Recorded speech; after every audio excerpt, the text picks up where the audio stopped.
What makes up a dream? What makes up a story in your mind? First of all, a point of view, a perspective. This point from which you're perceiving things. Point right now is you're sitting in a chair, looking this way. What if you have a daydream that you're flying around in a jetpack? It's from that point of view of the jetpack flyer. Or the point of view of you're sitting in your car in traffic. You can animate yourself in a dream as that bird, a condor, someone in a car. From there, you can imagine someone else in the conversation. You can imagine yourself in a car as someone having a dialogue with someone else. Points of view. But you can also imagine, what is that other person's point of view? What do they see when I talk to them that way? Oh, that's what I look like. Oh, all of a sudden the dream changes. Because now your attention, your point of view flips, and your attention is on the dreamer.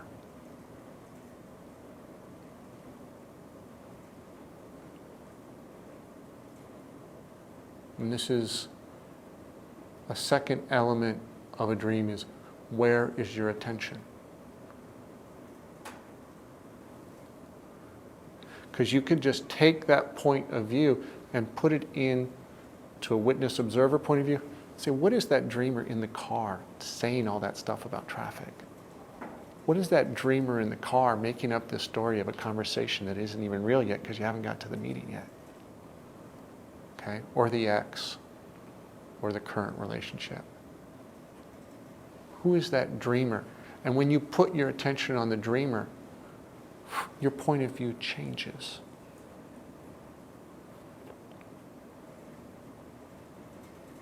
Okay? If we are looking at this building, we're looking at it from the point of view of this building, but our attention is on the building. But if we go outside, our attention is still on the building, but it's from the point of view outside the building, and the building looks completely different from the outside. From inside, you can't tell what the building looks like. But from outside, you go, oh, that's what it is. That's where I was. The dream has the same or similar structure. When you're in that conversation, in the loop in your head of the ex or your drama scenario, it looks one way. But when you step outside, you say, what is that character, dreamer, making up the story, telling it that way with all that emotion, and you become the observer for one, or even further, what does the other person see me as? You're outside that dream, still looking at it, but from a different point of view. Your attention's on the dream, but also on the dreamer.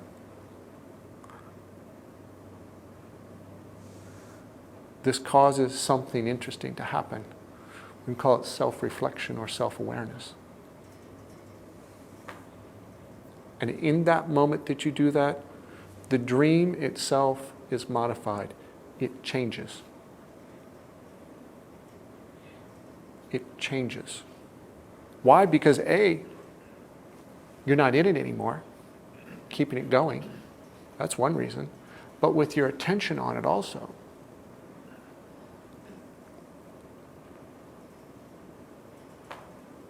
Just like any physics experiment, the observer of a physics experiment changes the outcome. You as the observer on what's going on in your mind, looking at it from new points of view, you're changing what's happening. And if you want to look on, you're making different neurotransmitters fire that didn't fire before, because you're making your mind work and imagine things and look at things in a different way. So your different synaptic circuits are firing that weren't doing that before. So yeah, you're changing the neural pathways by changing your point of view and putting your attention in different places in different ways. Another element that holds your dream together are words or concepts. What we think of as the story. It's made up of words. Oh, I should have done that. Why does he have to be? Why does she have to be? We use language. But the first thing to understand is language is a symbolic and imprecise instrument. If I say sailboat, I have an imagery of a sailboat, and I condense it down into a symbol. 8 letters put together in a certain format. I mouth, a complex grunt. There's a vibration. There's no sound, really. No sound. There's a vibration in a certain order that your ear vibrates to. You only perceive a vibration. No sound. There's no sound in this room. There's no sound in this room, but your ears pick up the vibration. Magic stuff goes on, and your mind forms a sound. It's pretty neat, huh? The sound it forms is the word sailboat that you hear. You could say, you dream sound. Your mind creates the experience of sound from the physical experience of vibration that the ear has. I think that's cool. The sound you hear is a dream. It's created in your imagination, in your mind.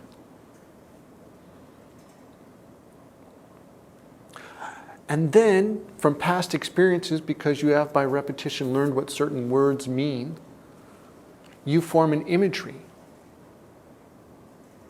of a sailboat. Your sailboat might be on the ocean, it might be on a river, it might be parked, it might be up on blocks. Okay? It's probably not the same sailboat imagery I started with. Okay? Because you see, it passed through a number of layers of imagery to a symbolic formation of words, to a vibration, to a translation into a sound, to an imagery in your mind. Okay. In the beginning was the word, and shortly thereafter was misinterpretation. So understand, words are symbolic and not very precise. What you hear me say is probably different than what I'm saying. That's okay. If we just get most of the way there, and you get most of the way there in your conversations with people, it'll be okay. We've been getting along just fine so far, so we pay more attention, we can do better. But if you feel misunderstood or somebody misunderstands you, you understand where some of that could be coming from? Okay. They're not dreaming the same understanding that you are. And oh, by the way, that's just with a simple word, sailboat. I'm trying to communicate something complex like, oh, your mind is dreaming this all up.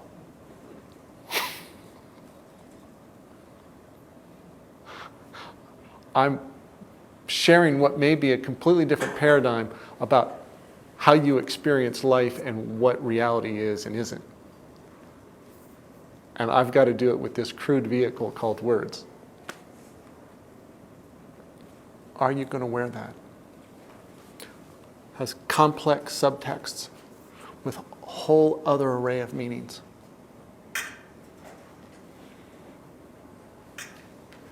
And when someone shares with you that sentence, are you going to wear that?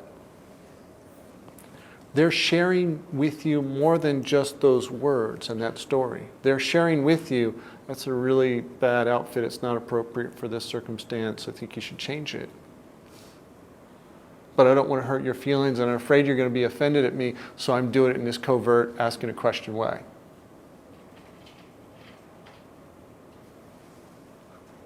That is all delivered in that question. Tone, inflection, emotion, energy. You get the, oh, I shouldn't really be wearing this. This is a wrong outfit for this situation. She doesn't like it, or he doesn't like it, and I should change it.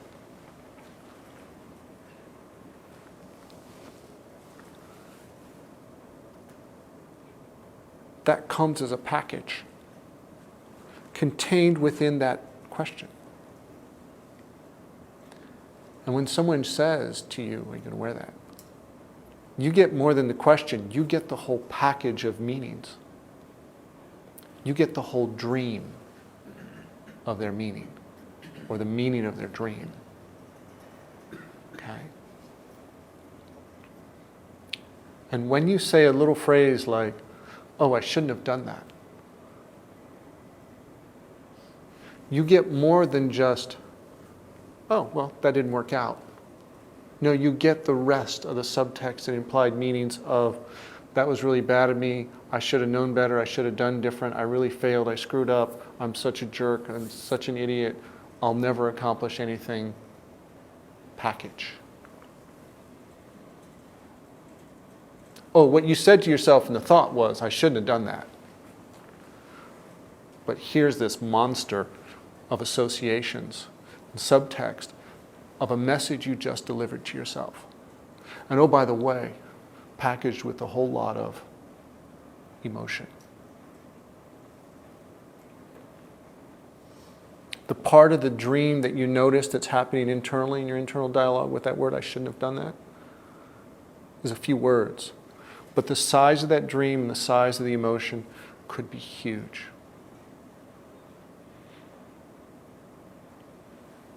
The power of that self-rejection and the totality of myself as a failure, again, could be huge, could be decimating. A powerful emotional dream delivered with a few words. You only notice a few words, but the meaning, the imagery, the associations to things in your past that it can connect to, you just dropped a big emotional bomb on yourself. We could say that words are powerful if we make them powerful with the dream, the infusion of context and meaning. Or we can make them not mean that at all and not be that powerful at all. We could say those same words in different ways. Like, oh, yeah, shouldn't have done that. That did not work out. Same words? Same words? Different feeling?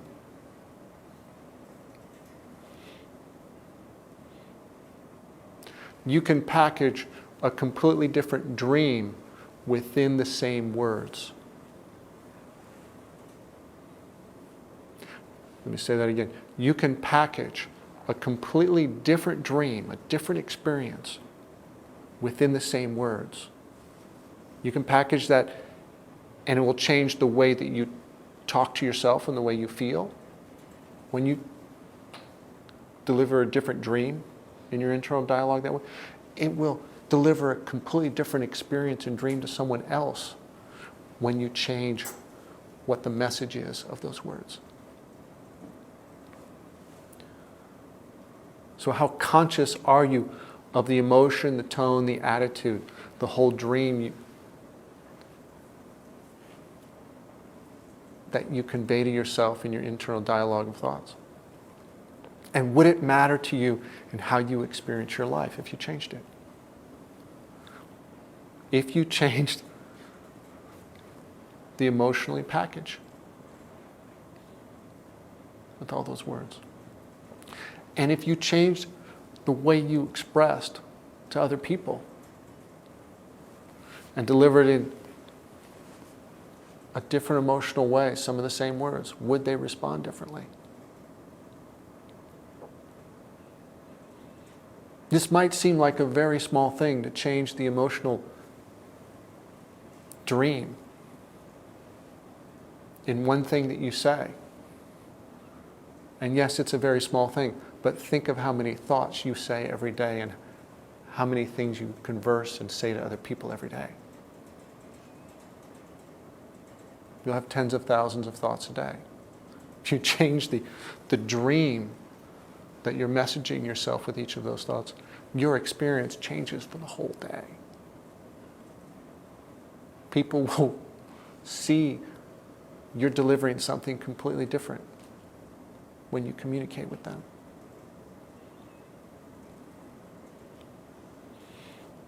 Huh?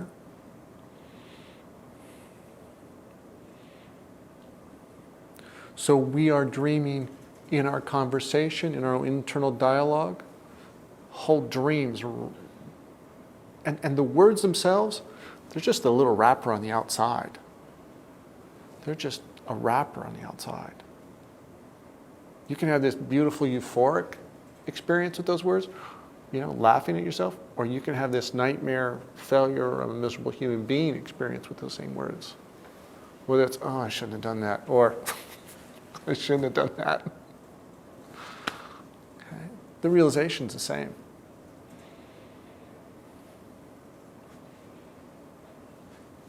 But you're different. You feel different.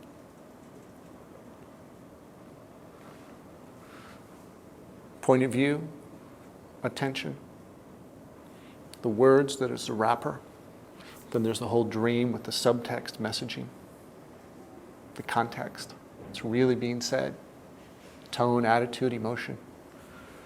Okay. And then, as part of that dream that gets communicated, is the emotion. Call it tone and attitude is part of that.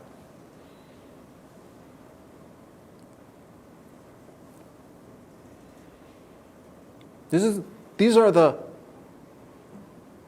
nuts and bolts, the fundamental elements that make up your story,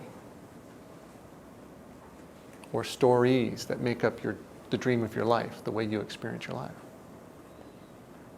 And this tail end is emotion. Is what you're communicating to yourself in your personal dream, or what you're communicating to other people, what is the emotion? Is it enjoyable? Is it pleasurable? If it is, it's based in love. Does it feel not so nice? Say it's based in fear, bitterness, resentment, anger, sadness. The dream that you are expressing will be the one you experience. If I generate anger and I yell and scream at you, you know what? I'm going to experience anger and yelling and screaming.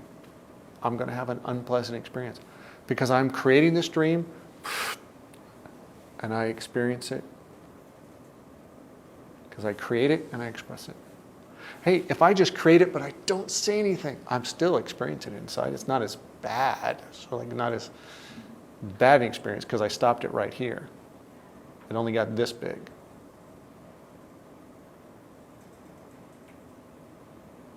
Okay. So we say it's not as big. So the game. What is your emotional experience of life? Is what dream are you dreaming? And because you could be flying around with a jetpack on the condors, right? Or you can be thinking about something that happened a week ago or a year ago, fuming about it.